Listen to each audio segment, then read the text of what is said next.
here we are at the halfway point of the season, and taking a look at the division standings for the NFC North, I think it's easy to say that nobody really could have predicted any of this. Even going into the season, I myself was a little bit bullish on the Packers. I thought, maybe they struck lightning in a bottle last year.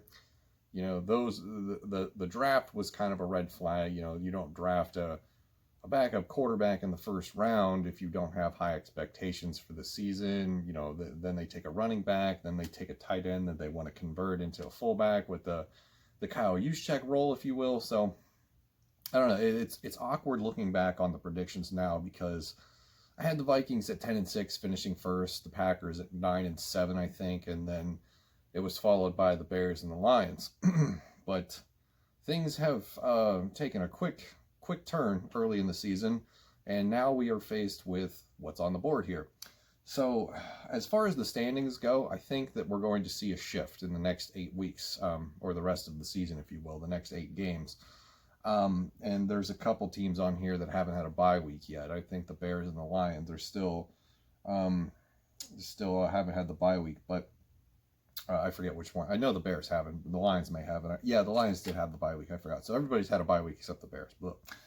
So, but I do think there's going to be changes regardless to how this currently looks. Now, I think this is the Packers' division to lose. I think they're in complete control of their own destiny and in the driver's seat. I think if the season ended today, they would be the number 1 seed in the NFC playoffs.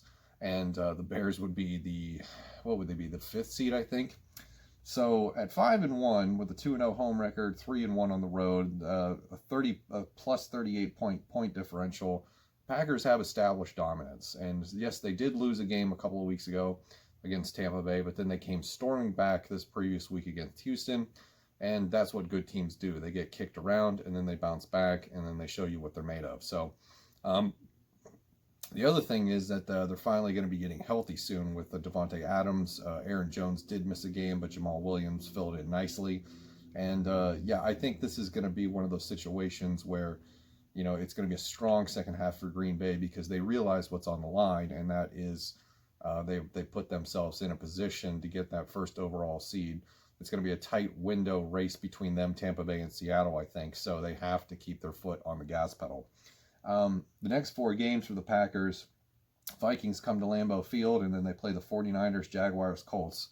That's a pretty easy schedule. I mean, the Vikings are treading water, the Jaguars are frauds, and the Colts look like they might be frauds, even though they have a pretty good defense.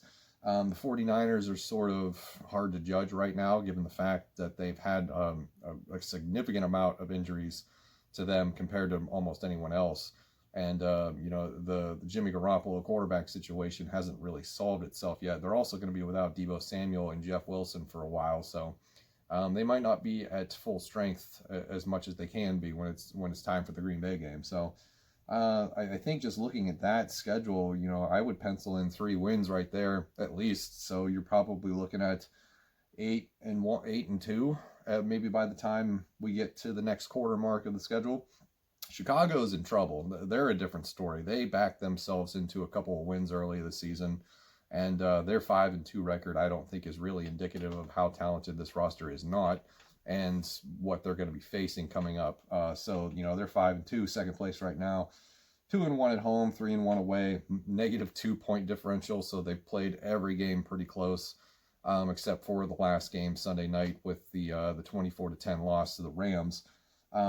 And I think that was kind of the preview of what we're going to see. This team struggles, especially when you go up against, a solid defense like the Rams have. And then we got on tap for the next 4. We've got the Saints, the Titans, the Vikings, and the Packers. 3 of those 4 teams are absolutely going to the playoffs. And the one that isn't should be obvious.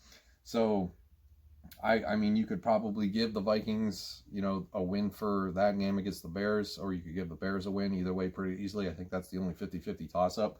Saints, they're probably going to struggle with. They're going to need their defense to really step up the next few weeks, because Nick Foles and this offense looked really lost against the Rams, and I think that might be a formula for other teams going forward. So, yeah, I mean, you're probably looking at the Bears maybe falling back to earth over the next quarter of the season. The Lions are an enigma. At 3-3 on the season, I expected them to do worse. And for the early part of the season, they did, but they found ways to win games. And now Kenny Golladay is at full health, and they're finally throwing the ball down the field. So the Lions have an opportunity to make some noise. They're still in the hunt for the playoffs at 3-3. Considering that, there's still a lot of football left to be played, and they're definitely very much well alive in this. They could surprise people. So 0-2 at home, that's a huge problem. 3-1 on the road, that's not a problem. -9 point differential next 4 games against the Colts, the Vikings, the Washington football team, and the Panthers. Not great, not tough, but not really that easy either. I would say, the Colts game is probably going to be a real test for them, because that is a really good defense. How well they handle Xavier Rhodes, who is now playing out of his mind for some reason. Once he escaped the clutches of Minnesota, he is now a really good corner once again. So I anticipate the matchup between him and Kenny Golladay to be pretty exciting. Then the Lions play the Vikings, and I think that's going to be a real test for the Vikings. Can they play better against competition that they match up well against on paper? It's tough to say. Washington football team, surprisingly good, I think. They have an easy schedule coming up, and they might look at this as an opportunity to really make a statement, because that division that they're in, the NFC East, is crap. At 2-4-1 right now, the Eagles currently hold the only playoff spot from that division, and that's the 4th seed. Yikes. So I think the Washington football team might be motivated by that time. And then the Panthers are playing much better than I think anybody could have anticipated. That young defense aside, the offense has come to life with the reclamation of the revitalization, if you will, of Robbie Anderson. And DJ Moore took a while to get going, but he's finally going. So that's a tough game. The Detroit Lions have a tough road ahead, but they're in the driver's seat. 4th place was the Minnesota Vikings with a disappointing 1-5 record. We all know it. 0-3 at home is probably the most embarrassing part. I don't think that they anticipated how much they were going to miss that the crowd being a big part of their home field advantage. And then the only win is, of course, on the road against Houston. Everything else is pretty terrible. -37 point differential. That is the worst since Mike Zimmer's first year in Minnesota 7 years ago. And the next 4, you could sort of read over my shoulder here. We have the Packers, Lions, Bears, and Cowboys. So very divisional heavy for the next month. And then we get a matchup against the Cowboys, whose starting quarterback could be Ben DiNucci still by that time. So that's an intriguing matchup that we should win, given the fact that Dallas's defense is awful. The offense has completely flatlined, and it doesn't look like there's going to be any way that they're going to be able to salvage that season in the state of Texas. So I would give the Vikings a win for that against the Cowboys. Everything else is pretty tough. I think we lose in Lambeau next week. I would be completely shocked if they were able to figure out a way to go to Lambeau Field and steal one. That would be amazing. And then the Bears and the Lions, I think, are 50-50 matchups with slight edges to, I would say slight edge to the Bears because of their defense over our offensive line, which is crap.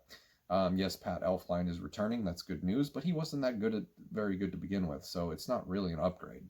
And then the Lions is probably a more even 50-50 split, which I would probably give to Minnesota. But it's tough because, this defense isn't, the Vikings defense isn't going to have a good pass rush, which we'll talk about in another video. And I think that's going to leave a lot of their, young, inexperienced corners on an island, especially against an offense like Detroit that is decided, hey, we're going to throw the ball deep now that we've got healthy wide receivers. So I think it's going to be a little bit of a tough matchup, especially with TJ Hawkinson, and who knows who they're going to throw in at running back, but you'll have DeAndre Swift probably coming out of the backfield to catch passes. So I think it's a tough matchup in terms of Vikings defense versus Detroit's offense. So that is the current status of the NFC North division. We got a long way to go, but I think things are starting to set in stone. I don't see the Vikings climbing their way out of this basement. It would be really tough. The Bears are definitely going to fall, but they got off to such a good start that it's difficult to see them sort of falling below the Vikings. I think the Vikings are probably destined to finish last in this division. The other teams are just good enough to win more games than them, and the hole that they've dug for themselves to start is just really deep to get out of. So, yeah, that is the NFC North in a nutshell. Thank you for watching, and I'll see you in the next one.